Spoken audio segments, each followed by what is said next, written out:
Naniniwala ka ba na dapat merong tamang lugar ang mga content creator sa paggawa nila ng content? Paano nga lang kung yung lugar na yon ay sa loob ng isang freezer sa isang convenience store? Paano nga ba masasabi kung sumusobra na o mali na ang isang trend na ginagaya sa internet? Ang pag-uusapan natin ngayong araw ay sasalamin sa realidad na ito ng content creation. Marami nga ba ang hindi nag-iisip sa mga consequences ng kanilang mga aksyon kapalit lamang ng mangingilan ng mga views at engagement? Ang layon ko po sa pag-uusapan natin ngayong gabi ay para makapag-reflect tayo bilang mga netizens ba. Ang kwento natin ngayong gabi ay ang sikat na sikat ngayon at pinag-uusapan na Alphamart Freezer Content Controversy.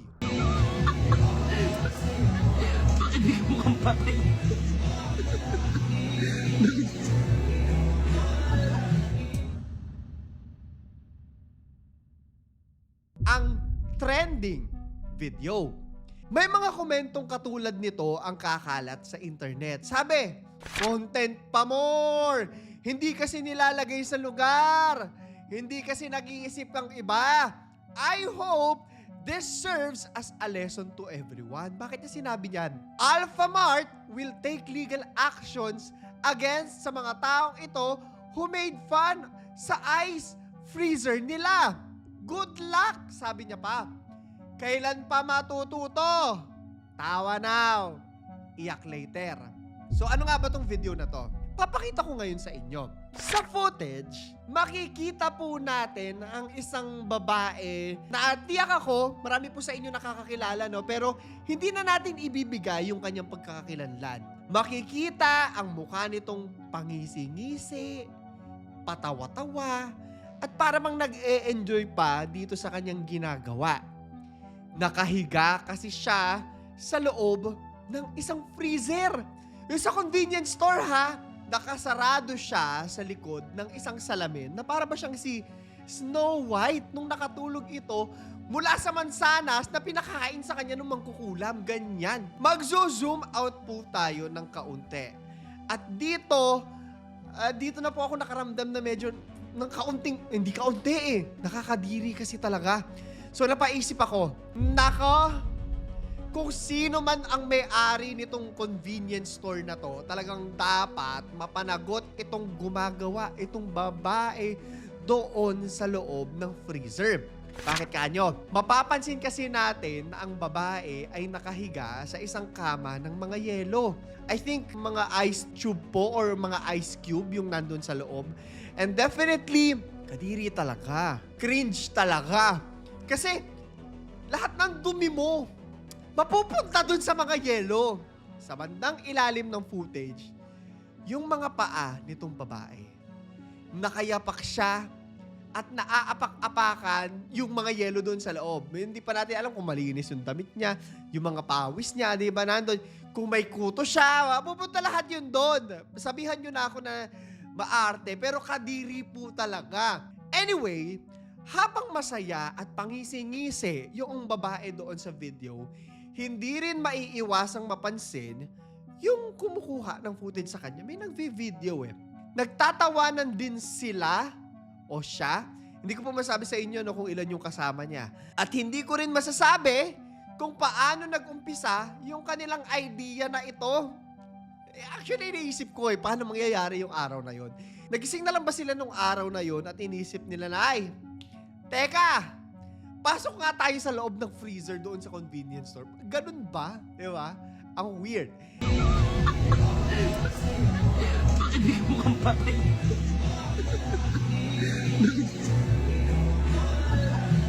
Sa footage po, makikita natin yung parang mga logo ba or branding kung saang convenience store ito.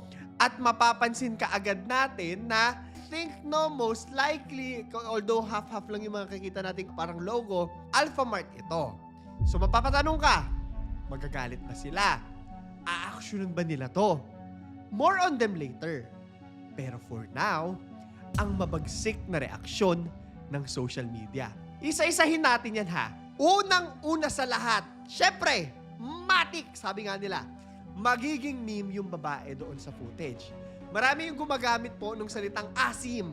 Eh, pag madumi, di ba? Asim naman ito.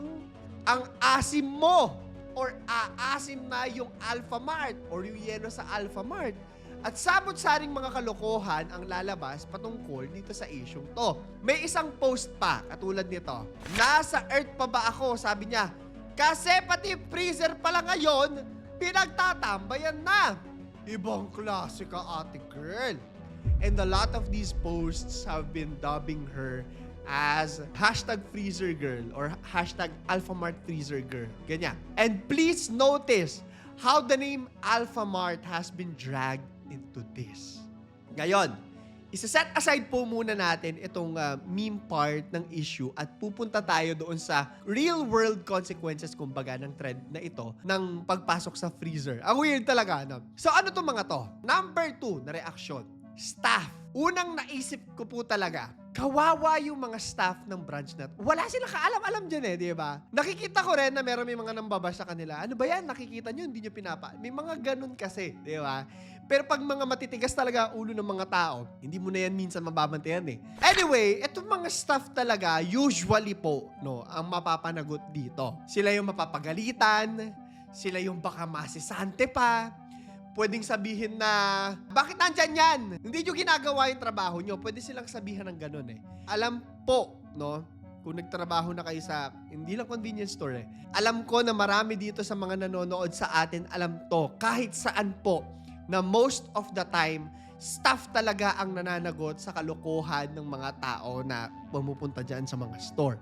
Marami pa nga, yung sila mismo yung nag-aabono po doon sa business. May mga friends akong ganito na nagkukwento na kapag minsan, kunyari, kapag nawawalan, naabonohan nila.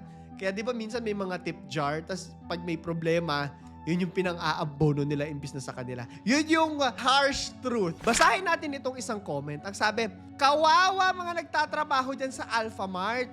Sila masisisi dyan sa pinaggagagawa ninyo. May CCTV dyan at hawak yan ng may-ari. So every time po, nagagawa tayo ng mga kalokohan online or makikisakay tayo sa mga trend, isipin natin na may taong maaaring masisante na wala namang ginagawa dahil dyan sa gagawin mong kalokohan. And more importantly, i-ask natin yung sarili natin na ano nga bang purpose nitong ginagawa? Lahat ng gagawin natin sa buhay natin, ano nga bang purpose ng ginagawa natin? Ano bang point? Bakit ko nga ba ito ginagawa? Di ba? And that's something that I ask myself every time din. Number 3, ito na, yung hygiene at sanitation issue. Inuulit ko po, no, na nakakadiri po kasi talaga, and I'd have to be honest with you, na kung ako man po ang makakakita ng ganyan, hindi ko nababalikan yung branch na yan. Hindi na ako kakain dyan, hindi na ako bibili dyan, hindi na ako kukuha ng yelo dyan. Kadiri po, ang baboy po, hindi po sa Actually, part nag-iinarte. Pasensya na kayo. Pero health risk po kasi yan. Paano kung may sakit pa ay ang gumagawa, no? COVID, ganyan. O kung ano pa, di ba? Hindi po ako doktor, pero common sense na po yan, di ba? Ang dami mga nagkakalat ng mga sakit-sakit po every year. Di ba? Sabi dito sa comment, nakakadiri. Baka mga dumi mo na iwan dyan sa mga yelo. Actually, tingnan nyo to. Same kami. Sabi, saang alpha yan nang maiwasan, di ba? Ayaw din nila. Dahil sa isang kalokohan po, apektado yung business. However, mag-a-update ako sa inyo sa mga ginawa or gagawin ng Alphamart. Hindi naman din sila nagkulang para ayusin itong kalokohan ng content creator or content creators. More on that later. Number 4, sample. Sabi sa mga comments, no, napakarami po yung mga nagko-komento ang gustong masampulan itong content creator natin. Basahin natin yung sabi dito. Napakadugyot mo for that content. Hindi siya nakakatuwa. Huwag tularan. Severe ang pagka-inconsiderate nito. Deserve mong magic word, sampulan ng demanda o complaint kagaya ni, binanggit niya pa si Vitali or si Vitali, no? Actually, gagawa natin siya ng content soon. Nakikita ko yung estado niya ngayon. At alam na natin kung nasan nga ayang si Vitali ngayon. Ang tanong ngayon, ano kaya ang mangyayari. At sasabihin ko sa inyo na parehong yung Alphamart at yung babae ay may update or statement dito sa pangyayaring to. Pero uunahin muna natin ang Alphamart statement. Agad-agad po ay marami agad yung mga articles kagaya na lang nito. Content creator na nahiga sa loob ng store freezer, kakasuhan. Kaliwat kanan po yung mga naglalabas ng ganyang articles. Patunay na ang ginawang ito ng babae at seryoso at hindi joke-joke lang kagaya ng kung anumang inisyal na intensyon nila sa paggawa ng footage. So, totoo nga kaya nakakasuhan siya. Naglabas po ng pahayag itong Alphamart. Nako, pakinggan nyo to ha. At ito ang sinabi nila. Sa social media, nag-post po sila. Alphamart, sa ibabaw, nakalagay, important notice because obviously, this will affect their business. Pinangunahan nila ang statement sa pagsabi na, this is to address the videos and photos circulating on social media that depict the unauthorized ha, ibig sabihin, wala po silang alam, hindi nila pinayagan yan, and harmful use of our store equipment. Sabi nila na siniseryoso daw nila ito at we have already launched a thorough investigation into the matter. Hindi sila mahihirapan dyan dahil for sure, may CCTV naman yan sila. Ngayon, sa pangalawang paragraph nung statement nila, sinabi nila na sila ay compelled to pursue legal action against those responsible for the improper use of our store equipment. So, yari talaga itong mga gumagawa nito. At ito yung importanteng part para sa akin. Sabi nila, this also extends to any other individuals, yung mga iba pa daw, no, who may imitate or adapt similar behavior, as it is crucial for us to protect our company's brand and reputation. Adopt similar behavior. Marami po kasi talaga yung kapag trend, ginagaya na lang ng hindi iniisip. Buti sana kung kapakalan lang nila at risk. But no, ang dami pong nai-involve, yung Alphamart, yung makakakuha po ng yelo, wala talaga silang takas dito. Tinapos nila sa ikatlong bahagi ng statement nila na pagsabi na gusto raw nilang i-assure yung public na nung malaman daw nila to, inaksyon na agad nila. Lahat daw ng yelo nila, tinanggal nila kaagad.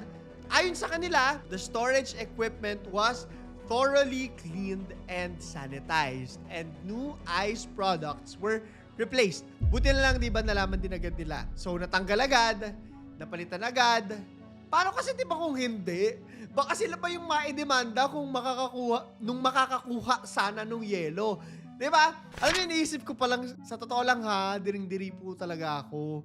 Paano pa kung ikaw yung actual na tao na nakainom nun, tapos malalaman mo na apak-apakan na pala. Nakakatuwa lang din na sa mismong official post nila ay marami yung nagbibigay ng suporta. May nagsabi pa na, a reminder to everyone to learn basic etiquette and manners. However, meron din po akong mga nakikitang mangilan-ngilan, although very rare, na nagsasabi nung, ang hirap nyo pasayahin. And merong nag-comment na, eto, ay magko-comment na naman dito ng ang hirap niyong pasayahin. Haha, hindi pagpapatawa pinag-uusapan dito. It's about health na po. Kahit anong linis mo o dumi mo, humiga ka pa rin sa tube ice para mag-content is not a good example para gumawa ng content or magpasaya.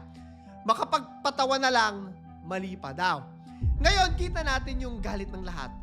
Yung concern ng social media. Ano kaya ang sabi ng babae doon sa video, di ba? Humingi kaya siya ng tawad? Na-realize na kaya na mali siya? Alam nyo ba na nakita kong nag-reply siya gamit nga ang isang video na naman? Okay, the viral freezer girl statement. Gawang lahat, pinag-uusapan na rin siya, di ba? Mula sa social media, lahat ng articles, miski pep, interaction, dinidiscuss na siya. Lahat nag-aabang.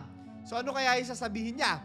Sa isang uploaded video, tinanong siya, sabi, anong masasabi mo sa mga nagsasalita sa'yo about doon sa issue ng Alphamart? Hawi muna siya ng buhok. Ganun siya. Tapos sabi niya, bahala sila. Sanay na ako kung anong sasabihin nila sa akin.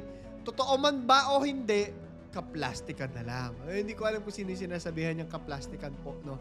Hindi ko alam if nirelease nila to as a joke or para sagutin yung mga alegasyon laban sa kanya. Pero tinanong din siya tungkol sa mga comments ng mga tao. Sabi sa kanya, mukha ka raw bilas ang isda. Sumagot siya, tao ako. At makikita na patawa-tawa pa ito. Hanggang sa tinanong na ulit siya, umasim daw yung yelo ng Alphamart? Ang seryosong sagot niya ito ha, ay bakit aasim? Bagong ligo ako nun. So kung kayo ba yung tatanungin ha, kayo magsabi sa akin, sa tingin nyo ba na umasim yung ice tube, yung tube ice doon sa Alphamart? Comment below. Bes, ano masasabi mo sa mga nagsasalita sa'yo about sa issue sa Alphamart?